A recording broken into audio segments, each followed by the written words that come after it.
بسم اللہ الرحمن الرحیم۔ اگر ہم غور کریں تو ہم حیرت میں ڈوب جاتے ہیں کہ تمام انسان ایک ہونے کے باوجود مختلف ہیں۔ بھلے ہی تمام انسانوں کے 2 کان، 1 ناک، 2 آنکھیں، 2 ہاتھ، 2 پیر ہیں، غرض کے تمام تر ڈھانچہ ایک جیسا ہے، مگر پھر بھی وہ سب کے سب ایک دوسرے سے مختلف ہیں۔ تو ان کے اس اختلاف کا سبب تلاش کرنے کے لیے جڑے رہیے ہماری اس ویڈیو میں۔ انسان کی خلقت ایک عظیم خلقت ہے۔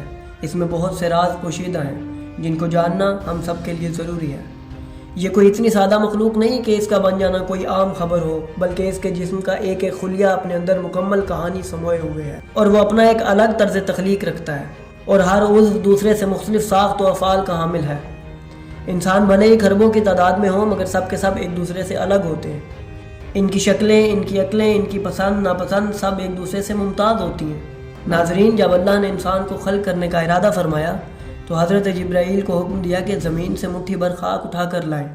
تو جب وہ زمین کے پاس گئے تو زمین رونے لگی اور فریاد کرنے لگی کہ میں اللہ سے پناہ چاہتی ہوں کہ مجھ سے تم کچھ بھی اٹھاؤ۔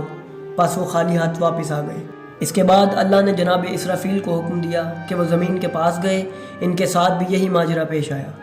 پھر آخر میں اللہ نے ملک الموت حضرت اسرائیل کو بھیجا، اور جب ان کو زمین نے کہا کہ میں پناہ چاہتی ہوں کہ تم کچھ بھی مجھ سے اٹھاؤ، تو حضرت اسرائیل نے عرض کی کہ میں بھی اللہ کی پناہ چاہتا ہوں کہ تجھ سے کچھ بھی لیے بغیر اللہ کے پاس جاؤں۔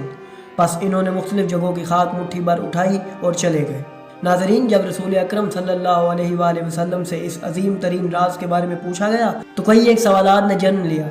ان سب سوالات میں یہی بات تھی کہ تمام ابن آدم کس طرح بنے، ان کی خلقت کا راز کیا تھا، کیا تمام تر انسان ایک ہی مٹی سے بنے، کیوں آدم کو آدم کہا جاتا ہے۔ تو جب رسول اکرم صلی اللہ علیہ وآلہ وسلم سے یہ سوالات پوچھے گئے تو انہوں نے فرمایا کہ آدم جس زمین سے خلق کیے گئے اسے ادیم کہا جاتا ہے، اور یہ چوتھی زمین ہے، اسی غرض سے آدم کو آدم کہا جاتا ہے۔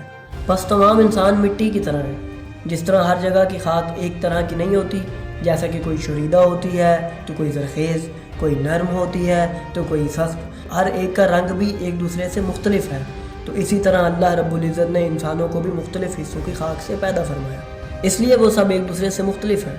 اگر وہ سب ایک ہی جگہ کی مٹی سے بنائے جاتے تو سب کے سب ایک ہی طرح نظر آتے، ان کی عادات و خصائل بھی یکساں ہوتے۔ یہی وجہ ہے ہر انسان مختلف زمین کی مٹی سے بنتا ہے۔ نیز فرمایا کہ اگر وہ سب ایک ہی جگہ سے پیدا ہوتے تو وہ ایک دوسرے کو نہ پہچانتے۔ یہی سبب ہے کہ کسی کو زرخیز مٹی سے پیدا کیا تو کسی کو سخت۔ اسی وجہ سے انسانوں میں جو لوگ نرم مزاج کے ہوتے ہیں ان کو اللہ نے نرم مٹی سے بنایا ہے، اور جو تندخو اور سخت مزاج کے ہوتے ہیں ان کو سخت مٹی سے خلق فرمایا ہے۔